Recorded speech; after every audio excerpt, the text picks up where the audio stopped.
بسم اللہ الرحمن الرحیم۔ السلام علیکم۔ دفعہ نمبر 401 تعزیرات پاکستان، چوروں کو گروہ میں شریک ہونے کی سزا۔ دفعہ نمبر 401 تعزیرات پاکستان یا چوروں کو گروہ میں شمولیت کی سزا۔ دفعہ نمبر 401 تعزیرات پاکستان۔ نمبر 1، جو کوئی شخص کسی بھی وقت ایسے اشخاص کے گروہ میں شریک ہو جو سرقہ بالجبر عادتاً ارتکاب کرنے کی غرض سے آپس میں شریک ہوئے ہوں۔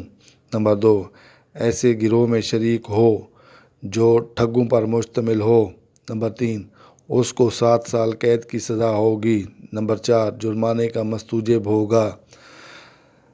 سرقہ کرنا کے معنی چوری کرنا، بالجبر کے معنی طاقت کے زور پر حاصل کرنا، مستوجب کے معنی لائق، قابل، کسی بات پر سزاوار، ارتکاب کے معنی عمل میں لانا، غرض کے معنی مقصد، فائدہ، خواہش، مطلب۔